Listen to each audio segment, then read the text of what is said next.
When Dwayne Johnson was 14, he came home to the flat he shared with his mom in Honolulu. There was a padlock on the door. Next to it was a notice telling them to leave. He has told this story for years, and he always says the number. The rent was $120 a week. Not a month, a week. They could not pay it. $120 pushed a family off an island. It is easy to look at a family like that and say they were bad with money. Plenty of people do. But follow the money, and you find something else. And researchers have now put a number on it. At the University of Bristol, a team led by Sarah Davies went through the bills of poor families in Britain. They were not looking at what those families chose to buy. They were looking at what the same things cost them. Almost all of those homes, 95%, were paying extra for basic services. On average, it came to £380 a year. One home in 10 was paying £736 or more. Same power, same insurance, same shops, higher price. So how does that happen? Start with shoes. Two women walk into a shop. One buys boots for $100. The other buys boots for $30. It looks clear who is being careful. It stays clear until March, when the cheap boots split open and let the water in. So she buys another pair, then another. 2 years later, the first woman still wears her boots. The second has spent $180 and had wet feet the whole time. So who was careful? Terry Pratchett wrote about this in a novel back in 1993, and it has outlasted a lot of economics books. His character is a guard named Sam Vimes. Vimes works out that good boots cost $50 and last 10 years. Cheap boots cost $10 and die in a season. So the rich man spends $50 in 10 years. The poor man spends more and still has cold feet. Vimes decided that was one reason rich people stay rich. They spend less. You can see the same rule anywhere in the world. Go into a small shop in Jakarta or Manila or Lagos. There are little foil packets hanging on strings. One wash of shampoo, one spoon of coffee, one dose of medicine. Work out the price by the drop, and the packet costs far more than the big bottle behind it. The bottle is cheaper. The packet is the one you can buy tonight. Which brings us to the thing under all of this. Neither woman has done anything silly yet. So what does the poor one not have? A fridge dies on a Tuesday. In one house, the woman shrugs. She moves the milk next door. She waits 5 weeks for a sale, reads reviews, gets 2 quotes, and pays $400. In the other house, there is a baby, a week of food going warm, and no neighbor with a spare fridge. So she buys the one that can come tomorrow from the rent-to-own shop at $19 a week for 2 years. Same fridge, close to double the money. The first woman was not smarter. She was able to wait. Waiting is what turns into a choice. Take waiting away, and everything costs more. From the flight booked the night before to the plumber called at 10 at night. Now watch what happens when the thing you need is money itself. 2 people need $1,000 by Friday. One has savings and a clean record, so her bank lends it cheaply, and she hardly feels it. The other has neither. Her choices are a pawn shop, a rent-to-own deal, or a payday loan.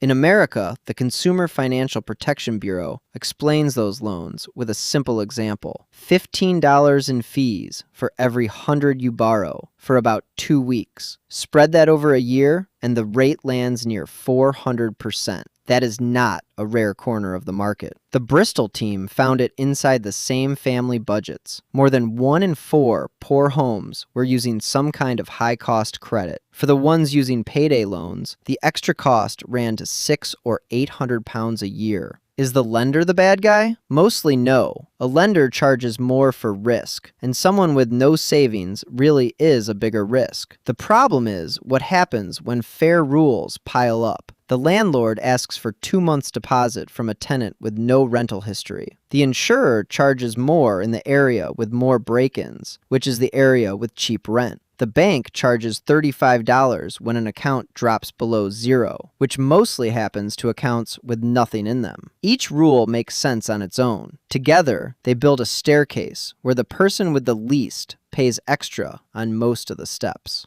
That staircase runs into the supermarket too. The sign says, "Buy more, save more." It is true, and that is the problem. 24 rolls really are cheaper per roll than 4. So the family with $300 spare fills the trolley. The family with $11 until Friday buys 4 rolls, pays more per roll, and does it again next week. Two economists, Yassim Orhan and Mike Palazzolo, went through years of shopping data and found exactly that. A sale is no use to you if you cannot buy in that week. It runs to the front door as well, because your address has a price. One woman drives 7 minutes to the big supermarket. The other takes 2 buses and can only carry what fits in 2 hands. In the end, she gives up and shops at the small, pricey branch on her road. What does that cost her? Here, the Bristol numbers get worse over time. The extra amount paid by people shopping at those small local branches more than tripled in a few years, from £84 a year to $261. Nothing about the shoppers changed. The shops around them did. Then there's the car. A man buys a $3,000 sedan, and it feels like a win. Then the gearbox starts slipping. The repair is $900 he does not have. So he drives gently and hopes. 6 weeks later, it dies on the road on a Monday morning. Now it is a $2,000 repair, plus a tow, plus 3 missed shifts, plus a warning from his boss. Buy cheap, it breaks. Put off the repair. The delay makes the repair bigger. The bigger repair eats the money that would have bought something better. So buy cheap again. The same loop runs inside the body. A tooth starts to hurt in March. A filling costs $150 she does not have. So she chews on the other side and takes painkillers. By September, she is in a hospital at 2 in the morning with a swollen jaw, a $4,000 bill, and a week of lost work. Here is where people say she should have planned ahead. She did plan. In March, she knew what that tooth would do by September. She could work out the numbers fine. She could not find $150 in March. There is a second thing going on in her head, and it is harder to measure. In 2013, a team including Sendhil Mullainathan and Eldar Shafir published a study in the journal Science. They tested sugarcane farmers in India who get paid once a year at harvest. So the same man is broke in one season and comfortable a few months later. They gave the farmers the same puzzles before harvest and after. The same farmers did worse when they were broke. Is that settled? No.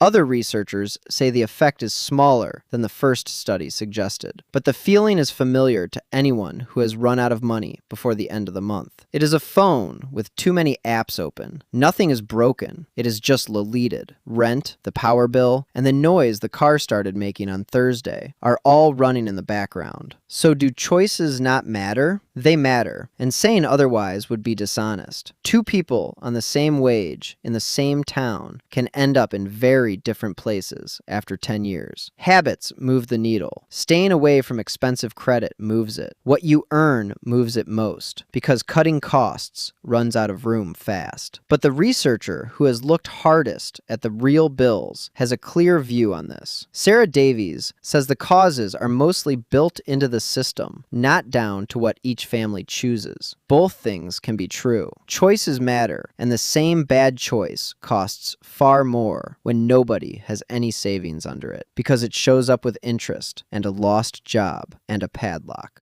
So how much money does someone need before that stops? There is no one number, and anyone selling you one is selling you something. It depends on your country, your rent, your family, and whether a hospital visit costs nothing or costs everything. What is the same everywhere is a shape with 3 floors. The first floor is survival. Your income covers the basics. It looks like it works right up until the first shock, when a flat tire or a sick child tips the whole month into borrowing. The second floor is safety, and it takes less than most people think. Researchers at the Urban Institute, led by Signe Mary McKernan, looked at American families and found something useful. Families holding even a small amount of cash, somewhere between $250 and $750, were much less likely to miss rent, miss a bill, or be evicted. That is roughly the line between paying the panic price and paying the normal one. Cross it, and most of the penalties in this video start to shrink at the same time. The third floor is room to move. A few months months of costs sitting there. Now the money does a different job. It buys the right to leave a bad boss, take a course, or ride out a slow month. So how do you climb? The first step is that small cushion, and it is meant to be small. You are not trying to get rich. You are trying to stop an emergency from turning into a disaster. What we know about saving is dull but reliable. People save far more when it happens on its own, on payday, before they ever see the money. The second step is to spend that cushion on things that cut future costs. Boots that last a winter, a boring car that starts, the filling in March, a skill that makes an hour of your time worth more. All of them buy the same thing, which is fewer emergencies later. The third step is earning more, and it is the slow one. There is a floor under what you can cut, and no ceiling over what you can earn. The fourth step is the oldest one. When money is short, people pool it. In Indonesia, there is the arisan, where a group pays in every month and one member takes the pot, and the turn goes round the circle. Kenya has chamas, Mexico has tandas, West Africa has susu. A group can take a hit that would flatten any one home inside it. Now go back to that padlock in Honolulu